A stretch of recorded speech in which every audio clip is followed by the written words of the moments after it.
Salut, salut bien-aimés. Nous sommes encore très heureux de nous retrouver pour notre émission. Nous allons commencer par la prière.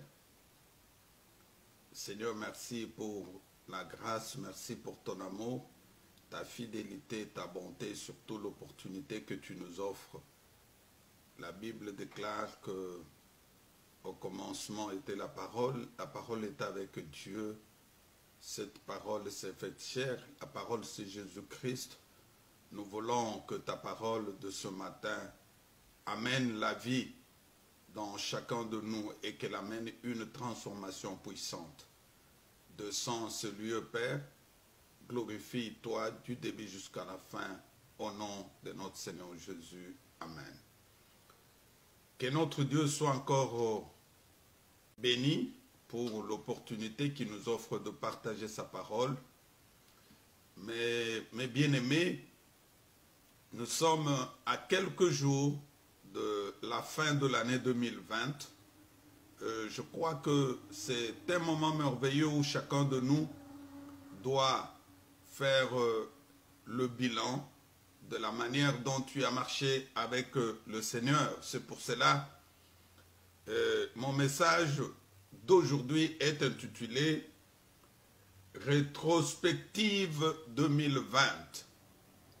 Rétrospective 2020. Cela veut dire chacun essaye un peu de voir de quelle manière il a marché avec le Seigneur. 2020, une année très difficile, une année très compliquée.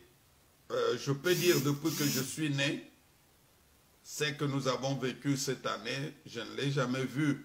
Et c'est pour montrer que d'une année à une autre, le Seigneur fait de choses merveilleuses. Mais dans cette rétrospective 2020, le sous-thème que je veux parler aujourd'hui est intitulé « Être une source d'inspiration pour les autres ». Est-ce qu'au courant de l'année qui va s'achever dans quelques jours, j'ai été une source d'inspiration pour les autres? Est-ce que j'ai été un modèle? Les autres peuvent effectivement dire que je voudrais être comme celui-là. C'est ça le thème que nous allons débattre. Être une source d'inspiration pour les autres. As-tu été une source d'inspiration pour les autres en 2020 par ta façon de te comporter, de prier, de jeûner, de marcher avec le Seigneur? J'aimerais qu'on lise les Écritures dans le livre de 1 Corinthiens chapitre 2. Nous allons commencer par le verset 1 et descendre jusqu'en bas. Pour moi, frères, lorsque je suis allé chez vous, ce n'est pas avec une supériorité de langage ou de sagesse que je suis allé vous annoncer le témoignage de Dieu. Car je n'ai pas eu la pensée de savoir parmi vous autre chose que Jésus-Christ crucifié. Moi-même, j'ai été auprès de vous dans un état de faiblesse, de crainte et de grand tremblement. Et ma parole et ma prédication ne reposaient pas sur un discours persuasif de la sagesse, mais sur une démonstration d'esprit et de puissance, afin que votre foi fût fondée non pour la sagesse des hommes, mais sur la puissance de Dieu. Cependant, c'est une sagesse que nous prêchons parmi le parfait. Sagesse qui n'est pas de ce siècle, ni des siècles, ni des chefs de ce siècle, qui vont être anéantis. Nous prêchons la sagesse de Dieu, mystérieuse et cachée, que Dieu, avant les siècles, avait destinée pour notre gloire. Sagesse qu'aucune de chefs de ce siècle n'a connue, car ils l'eussent connue. Ils n'auraient pas crucifié le Seigneur de gloire. Mais comme il est écrit, ce sont deux choses que l'œil n'a point vues, que l'oreille n'a point entendues, et qui ne sont point montées au cœur de l'homme, les choses que Dieu a préparées pour ceux qui l'aiment. Dieu nous les a révélées par l'Esprit, car l'Esprit sonde tout, même les profondeurs de Dieu. Lesquels des hommes en effet connaît les choses de l'homme, si ce n'est l'esprit de l'homme qui est en lui. De même, personne ne connaît les choses de Dieu, si ce n'est que l'esprit de Dieu. Or, nous n'avons pas reçu l'esprit du monde, mais l'esprit qui vient de Dieu, afin que nous connaissions les choses que Dieu nous a données par sa grâce.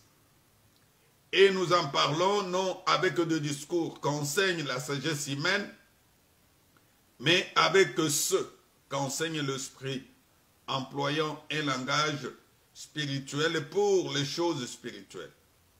Mais l'homme animal ne reçoit pas les choses de l'esprit de Dieu, car elles sont une folie pour lui. Il ne peut pas les connaître parce que c'est spirituel qu'on les juge. L'homme spirituel, au contraire, juge de tout.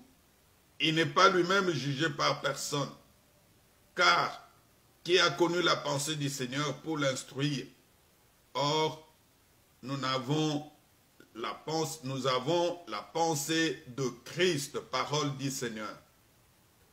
Nous allons nous inspirer des écritures de l'apôtre Paul, qu'il était en train de s'adresser aux chrétiens de Corinthe.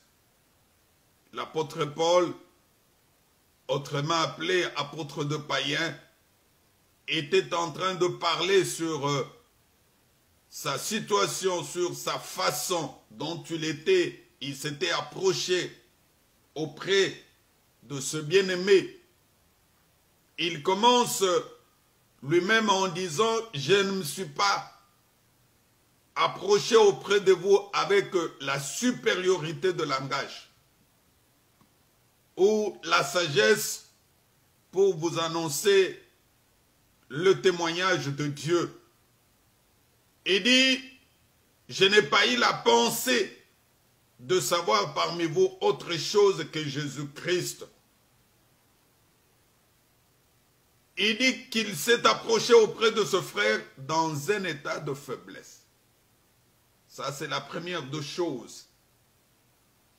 Paul reconnaît qu'il s'est approché dans un état de faiblesse, dans un état de crainte et de grand tremblement auprès de ce bien-aimé. Il ne s'était pas approché auprès d'eux avec une supériorité de langage pour dire « C'est moi que le Seigneur a utilisé, c'est moi que Dieu est en train il m'utilise, je suis l'instrument par lequel Dieu communique la vie. » Non. Il est allé auprès de chrétiens de Corinthe dans un état de faiblesse. Il n'était pas orgueilleux. Au contraire, il se sentait plus faible que les autres.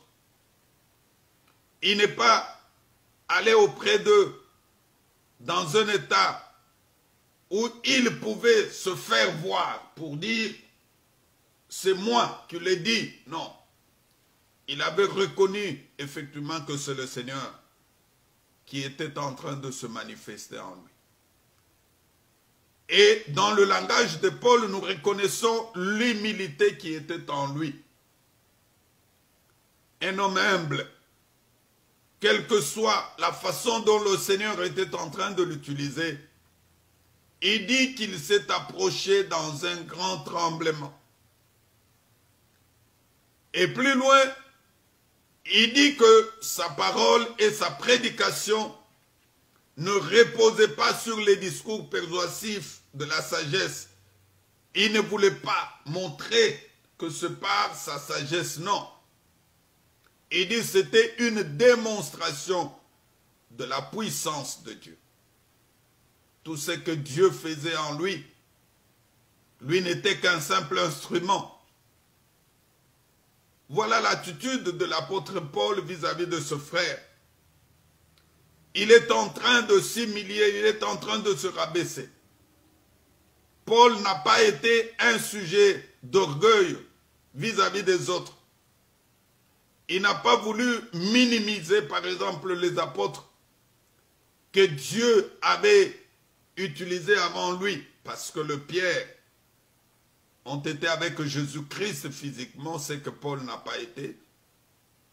Mais lorsque le Saint-Esprit est descendu dans la vie de Paul, il a commencé à l'utiliser puissamment. Et plus loin, il dit que sa foi n'était pas fondée sur la sagesse des hommes, mais c'était une foi fondée sur la puissance de Dieu. Une foi fondée sur la puissance. Peut-être ta foi à toi est fondée sur ta sagesse. Tu te crois être plus sage. Tu te crois être plus intelligent. Tu te crois être plus beau que les autres. Tu te crois être plus riche que les autres. Mais Paul dit que sa sagesse n'était pas la sagesse des hommes. C'était une sagesse venant d'en haut, une sagesse spirituelle. Je ne sais pas, mon frère, ma soeur, au courant de cette année qui va s'achever, si tu as été une source d'inspiration pour les autres par ta sagesse, par ta façon de se comporter. Parce que pendant les moments difficiles que nous avons traversés et que nous continuons à traverser, nous avons vu beaucoup de choses, nous avons découvert beaucoup de choses. Il y a eu autant de chrétiens qui ont pu montrer plusieurs casquettes. Il y a eu de choses qui ont montré effectivement que le retour de Jésus-Christ est tout près. Je ne sais pas si tu as été une source d'inspiration pour les autres. La sagesse qui t'a conduit au courant de cette année qui s'achève, était-elle une sagesse spirituelle, une sagesse qui venait d'en haut, ou bien c'était une sagesse humaine? Il dit cependant, c'est une sagesse que nous prêchons parmi les parfaits. Il insiste lui-même en montrant que la sagesse qu'il prêche, c'est une sagesse de Dieu, une sagesse mystérieuse, une sagesse cachée, une sagesse destinée pour la gloire de Dieu. Je ne sais pas si la sagesse qui est en toi est une sagesse qui est pour la gloire de Dieu ou bien une sagesse pour ta propre gloire. Il dit, nous n'avons pas reçu l'esprit du monde, mais l'esprit qui vient de Dieu. Quel esprit t'a conduit, quel esprit m'a conduit au courant de l'année 2020? Est-ce que c'était l'esprit de Dieu ou c'était l'esprit du monde? Parce que quelqu'un qui est conduit par l'esprit de Dieu, on voit par les actes qu'il pose. On voit des choses que cette personne est en train de faire.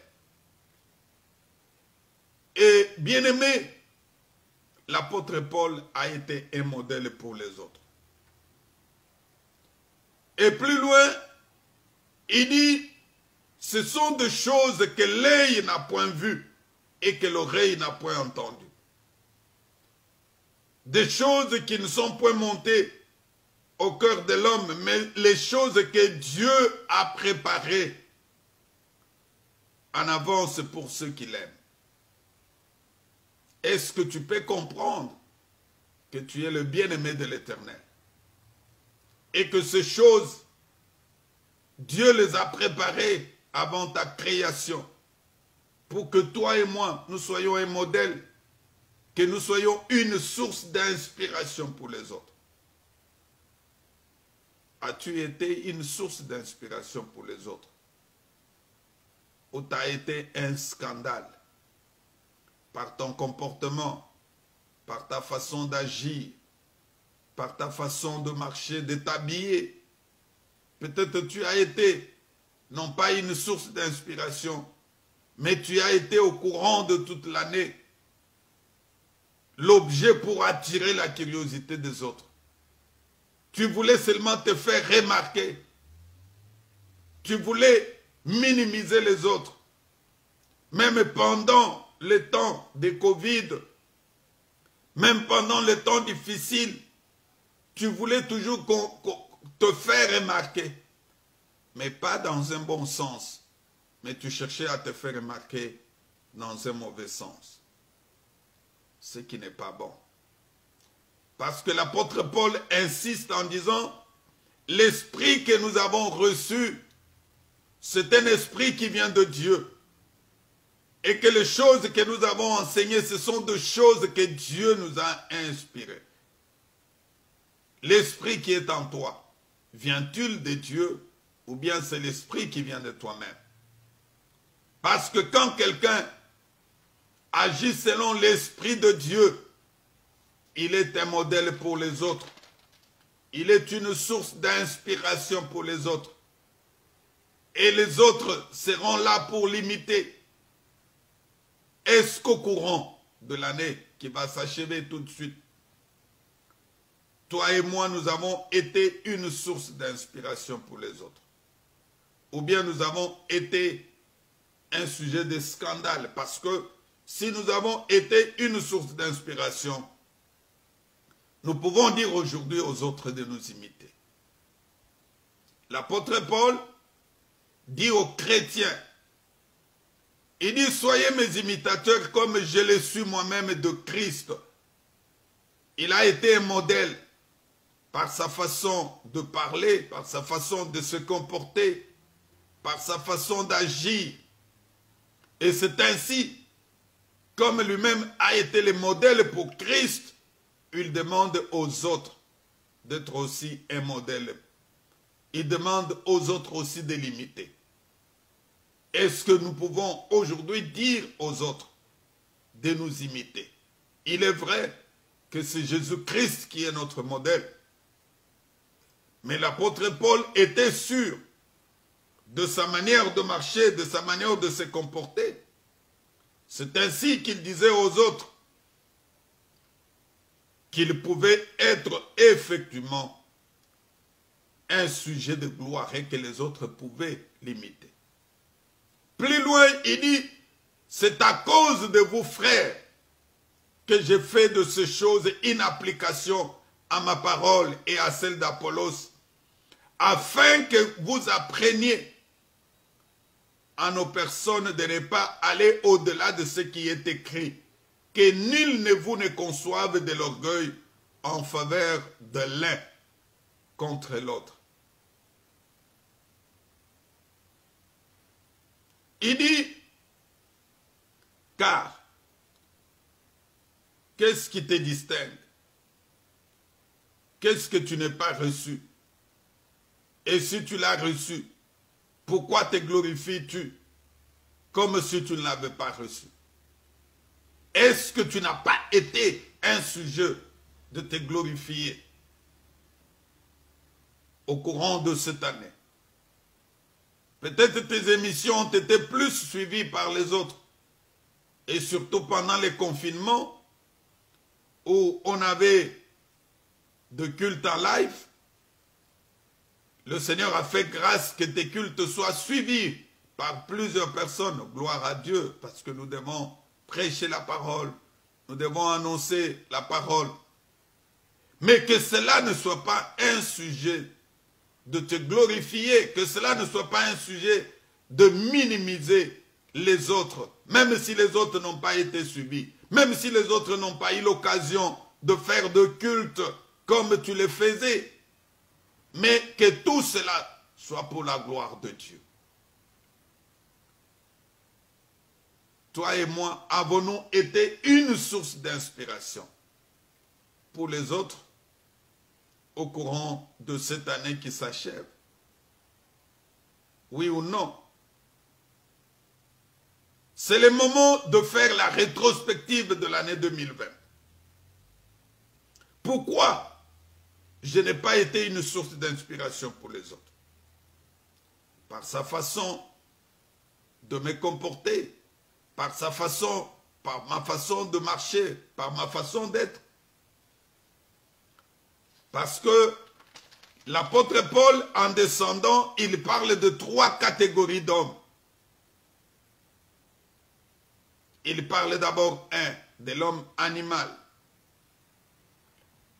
de l'homme spirituel et de l'homme charnel. Il est en train de distinguer 3 catégories d'hommes. Il dit, l'homme animal ne reçoit pas les choses de l'Esprit de Dieu, car c'est une folie pour lui. Il ne peut les connaître parce que c'est spirituel qu'on en juge. Je ne sais pas si tu as été un homme animal au courant de cette année 2020. Quelqu'un dont les choses de Dieu a été une folie. Les choses de Dieu sont une folie jusqu'aujourd'hui. Pendant que les autres sont en train de chercher la face de Dieu, toi tu n'as pas voulu chercher la face de Dieu. Ta vie que tu mènes ne montre même pas que tu es un enfant de Dieu. Pendant que les autres s'attachent à chercher la face de Dieu, toi tu es plus dans des choses charnelles. Ta vie ne montre même pas le signe, même les symboles, que tu connais l'existence de Dieu. Et peut-être jusqu'aujourd'hui, tu continues à nier que Dieu n'existe pas. Tu ne sais même pas reconnaître que c'est Dieu qui te donne le souffle de vie. Voilà l'attitude d'un homme animal. Au courant de cette année, les actes que tu as posés, peut-être tu continues à vivre dans l'homosexualité jusqu'aujourd'hui. Tu es en train de vivre dans des relations qui ne donnent pas gloire à Dieu. Mon frère, ma soeur, j'aimerais te dire que tu es un homme animal. Tu ne peux pas être une source d'inspiration pour les autres. On ne peut pas s'inspirer de toi parce que ta vie ne reflète même pas la vie d'un enfant de Dieu. Est-ce que tu n'es pas un homme animal? Je ne suis pas un homme animal. Parce que quand je prêche, même moi je suis concerné. Si en 2020 nous avons été des hommes animaux, mes bien-aimés, je voudrais vous dire que ce n'est pas tard de changer pour que nous puissions quitter l'étape de l'homme animal pour entrer dans la deuxième catégorie. Avec tout ce que nous avons vu, quelle a été ton attitude vis-à-vis de Dieu au courant de cette année? Et je crois la situation vécue que nous continuons à vivre doit nous pousser encore plus à chercher la face de Dieu. Toi qui continues dans l'occultisme jusqu'aujourd'hui, tu es dans la magie, tu es dans la rose-croix, tu es dans la franc-maçonnerie. Jusqu'à quand vas-tu continuer à être homme animal? Tu continues à vivre dans la débauche. Tu continues à vivre dans la fornication, dans des relations qui ne donnent pas gloire à Dieu. Non. Je voudrais que tu sortes de cette vie-là, qui n'est rien d'autre que la sagesse du monde, qui n'est pas la sagesse d'en haut, qui n'est pas la sagesse qui vient de la part de Dieu. Et lorsque tu vois les autres qui prient, qui s'approchent tout près du Seigneur, parfois tu parles du mal sur eux, tu es en train de le critiquer. Non, sors de cette vie-là. Jusqu'à quand vas-tu continuer à demeurer en tant qu'un homme animal? L'homme animal, les choses de Dieu, c'est une folie. Une folie pour lui. Il ne peut même pas les connaître. Il ne veut même pas les connaître. Il ne veut même pas s'attacher. Est-ce que ça n'a pas été le cas? Ce n'est pas le cas pour toi aujourd'hui. Deuxième catégorie. catégorie, il s'agit de l'homme spirituel. Un homme spirituel, c'est celui qui juge de tout. Il n'est lui-même jugé par personne. Il juge de tout. Voilà un modèle. Quelqu'un qui marche sous l'inspiration de Dieu. Quelqu'un qui se remet dans le milieu du Seigneur, qui reconnaît ses faiblesses, qui reconnaît que si je vis aujourd'hui, ce n'est pas moi qui vis, c'est Christ qui vit en moi.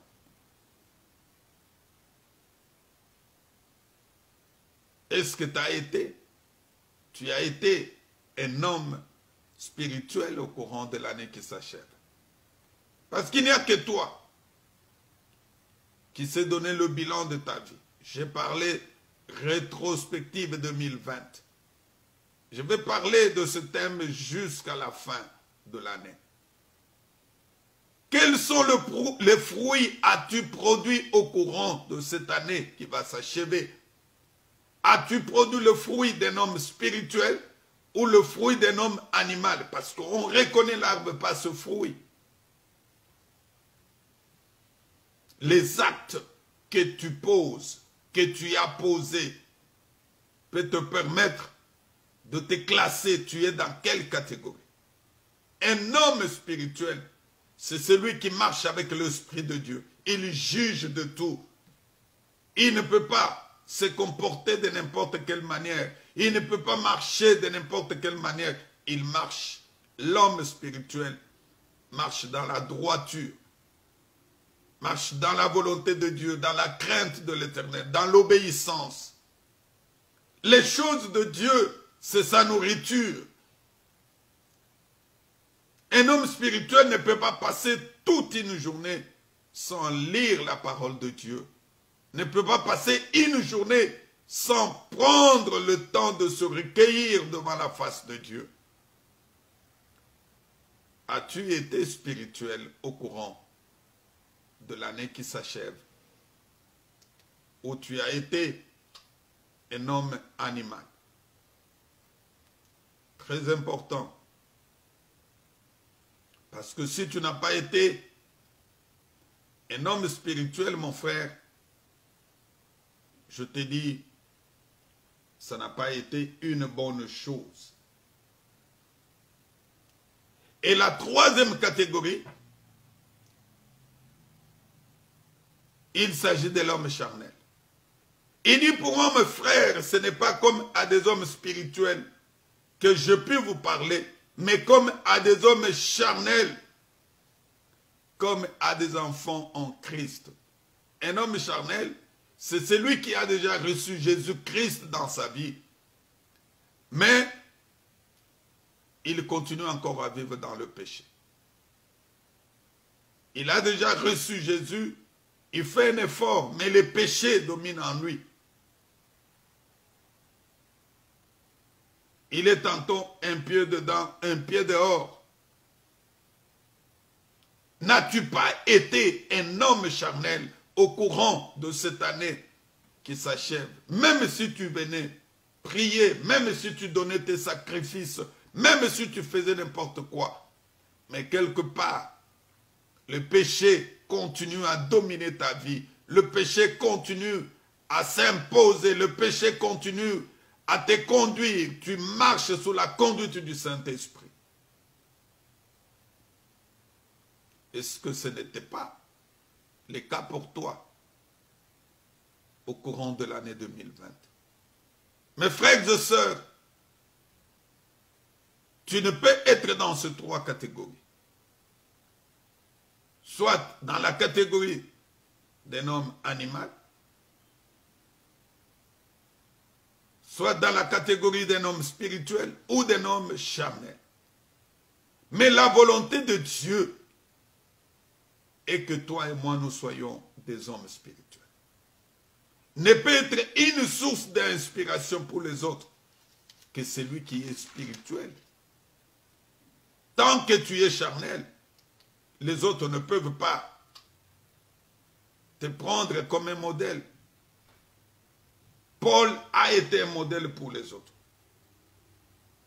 Et lorsqu'il s'est approché tout près du Seigneur, Paul n'est plus retourné à cette ancienne vie qu'il avait auparavant. Il est parti de l'homme animal pour devenir l'homme spirituel. Et il est resté spirituel. Et à chaque fois qu'une situation se présentait dans sa vie, Paul devrait se référer auprès du Seigneur pour que le Seigneur puisse effectivement lui donner les directives et lui montrer le chemin à suivre. Il ne cesse pas de le dire. Il est dit dans Philippiens chapitre 3, verset 17. Il dit, soyez tous mes imitateurs, frères, et portez le regard sur ceux qui marchent selon les modèles que vous avez en nous. Vous devez voir ceux qui marchent selon les modèles de Christ. Il dit, car il y en a plusieurs qui marchent en ennemi de la croix de Christ. Je vous en avais souvent parlé et j'en parle maintenant encore en pleurant. Est-ce que tu marches selon les modèles de Christ ou tu marches en ennemi de la croix de Christ? Quelqu'un qui marche en ennemi de la croix de Christ, c'est celui qui est animal, c'est celui qui est encore charnel. Cela veut dire, tu as reçu Jésus, mais ta vie n'est pas digne, ta vie n'est pas correcte, ta vie ne montre pas qu'effectivement tu es enfant de Dieu. Tu es un pied dedans, un pied dedans, un pied dehors. Et Jésus-Christ lui-même, il avait dit, si tu n'es ni chaud ni froid, si tu es tiède, je te vomirai. Il va te vomir parce que ta vie n'est pas une vie digne, n'est pas une vie correcte pour un enfant de Dieu. Peux-tu être une source d'inspiration pour les autres? Aujourd'hui, il y a de jeunes serviteurs qui veulent prêcher comme tel ou tel prédicateur. Oui, c'est bien. Pourquoi ils veulent prêcher comme tel ou tel prédicateur? C'est parce qu'ils les trouvent qu'il est modèle, qui est une source d'inspiration.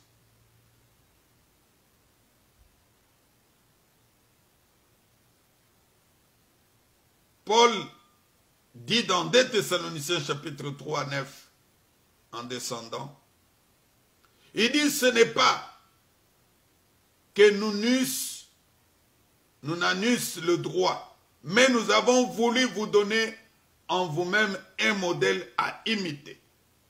Car lorsque nous étions chez vous, nous vous disions expressement, si quelqu'un ne veut pas travailler, qu'il ne mange pas non plus.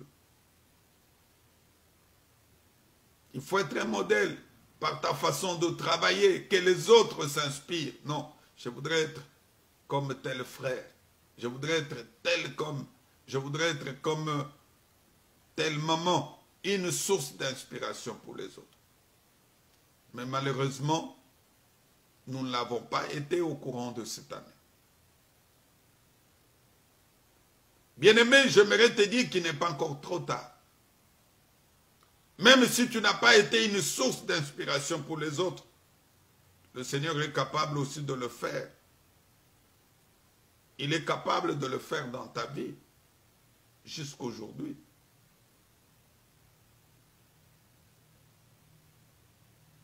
Paul le dit dans Romains, que chacun de nous complaise au prochain pour ce qui est bien en vue de l'édification. Car Christ ne s'est point complu en lui-même, mais selon qu'il est écrit, les outrages de ceux qui l'insultent sont tombés sur moi. Est-ce que tu as été un sujet d'édification pour les autres, ou bien tu as été une occasion de chute pour les autres? Moi qui vous prêche au courant de l'année qui s'achève, et j'étais une source d'inspiration pour toi, ou j'ai été une occasion de chute. Aujourd'hui, mon frère, ma soeur, je voudrais terminer en te disant une chose. Je voudrais que tu comprennes que tel que tu es là, tu es un don. Aujourd'hui, ne néglige pas les dons que vous êtes. Tu es les dons. Si effectivement, ta façon de marcher a été édifiante, si tu as effectué édifiante, je ne sais pas si tu as pu inspirer les autres. Tu as reçu les dons de la part de Dieu.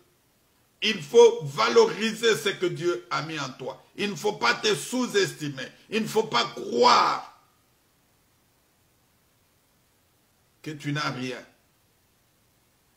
Cherche à être une source d'inspiration pour les autres. Même le peu que le Seigneur a mis en toi, cherche à valoriser ce que Dieu a mis en toi. Que les autres cherchent à s'inspirer sur toi. Même par ta façon de vivre avec les autres. Qui disent, je voudrais être comme maman Isaac. Je voudrais être comme maman Philo. Parce que c'est une mère, c'est une maman modèle.